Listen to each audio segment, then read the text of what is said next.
बड़ी खबर। अगर मैं मुसलमान हूं तो मोहम्मद की वजह से हूं। ओवैसी का बड़ा सवाल। आई लव मोहम्मद विवाद ने गरमाई सियासत। बरेली में तनाव। पुलिस प्रशासन पर उठे गंभीर सवाल। पृष्ठभूमि, कहां से शुरू हुआ विवाद? 4 सितंबर कानपुर बाराफात ईद ए मिलाद उन्नवी के जुलूस में एक टेंट पर आई लव मोहम्मद लिखा पोस्टर लगाया गया। कुछ हिंदू संगठनों ने आपत्ति जताते हुए कहा कि यह जानबूझकर ऐसे मार्ग पर लगाया गया जहां हिंदू त्योहार मनाए जाते हैं। इसके बाद देखते ही देखते यह विवाद एक स्थानीय घटना से राष्ट्रीय बहस में बदल गया। सोशल मीडिया पर आई लव मोहम्मद बनाम आई लव मोदी की तुलना शुरू हो गई। बरेली बना केंद्र। विरोध, पत्थरबाजी और पुलिस लाठीचार्ज। 26 सितंबर बरेली नमाज के बाद लगभग 2000 लोग मस्जिद के बाहर जमा हो गए।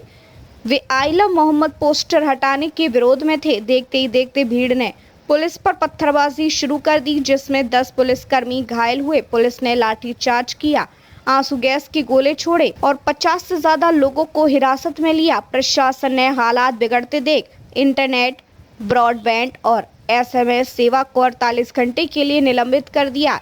इत्तेहाद ए मिलत काउंसिल के प्रमुख तौकीर रजा खान समेत 8 लोगों को गिरफ्तार किया गया और 2000 लोगों पर FIR दर्ज हुई। हालात काबू में रखने के लिए ड्रोन निगरानी और अतिरिक्त पुलिस बल की तैनाती की गई। ओवैसी का बड़ा बयान। डबल स्टैंडर्ड पर हमला। हैदराबाद में एक जनसभा को संबोधित करते हुए AIMIM प्रमुख असदुद्दीन ओवैसी ने कहा, इस देश में आई लव मोदी कहने पर तालियां बजती हैं, मीडिया खुश होती है, लेकिन अगर कोई कहे आई लव मोहम्मद तो अचानक यह देशद्रोह जैसा मुद्दा बना दिया जाता है। आखिर आप इस देश को किस दिशा में ले जा रहे हैं? अगर मैं मुसलमान हूं तो मोहम्मद साहब की वजह से हूं। मेरे लिए इससे बड़ा कोई कारण नहीं है। पुलिस सिर्फ सत्ता में बैठे लोगों के प्रति जवाबदेह है। जब सत्ता बदलेगी तो वही पुलिस आज के समर्थकों को भी पीटेगी। हमारे युवाओं को हिंसा से बचना चाहिए। जो भी करो कानून के दायरे में करो। ओवैसी का यह बयान विपक्षी राजनीति और मुस्लिम समाज में एक नया उबाल लेकर आया है। विपक्षी समर्थन और प्रतिक्रियाएं। सपा सांसद जिया उर रहमान वर्क ने कहा कि आई लव मोहम्मद में आपत्ति क्यों? इसमें कुछ भी गलत नहीं है। अन्य मुस्लिम सांसदों ने पैगंबर मोहम्मद के शांतिपूर्ण संदेश की याद दिलाई और कहा कि प्रशासन को निर्दोषों को फंसाने से बचना चाहिए। दूसरी ओर भाजपा और दक्षिणपंथी संगठनों ने सांप्रदायिक उकसावा बताते हुए सख्त कार्रवाई की मांग की। प्रशासन पर उठे सवाल।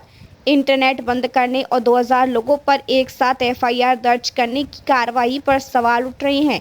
क्या यह कानून व्यवस्था संभालने का जरिया है या संपूर्ण समुदाय को दबाने की रणनीति? क्या आई लव मोहम्मद वास्तव में भड़काऊ नारा है या यह केवल आस्था की अभिव्यक्ति है? यूट्यूबर मोविन बरेली की गिरफ्तारी ने भी विवाद बढ़ा दिया है, जिन पर आरोप है कि वे इस मुद्दे पर वीडियो बनाकर भीड़ को प्रभावित कर रहे थे। बड़ा सवाल, अभिव्यक्ति की आजादी या सांप्रदायिक राजनीति? यह पूरा मामला अब केवल एक पोस्टर का विवाद नहीं रहा। यह भारत की धर्मनिरपेक्षता, अभिव्यक्ति की स्वतंत्रता और अल्पसंख्यक अधिकारों की सबसे बड़ी परीक्षा बन गया है। अगर आई लव मोदी कहना लोकतंत्र में स्वीकार्य है तो आई लव मोहम्मद कहने पर आपत्ति क्यों? क्या धार्मिक भावनाओं की रक्षा के नाम पर असमानता और दोहरा मापदंड लागू हो रहा है, या फिर यह राजनीति का एक नया एजेंडा है जहां धार्मिक प्रतीकों के नाम पर वोट बैंक साधा जा रहा है? निष्कर्ष, ओवैसी का यह सवाल आप इस देश को कहां ले जा रहे हैं?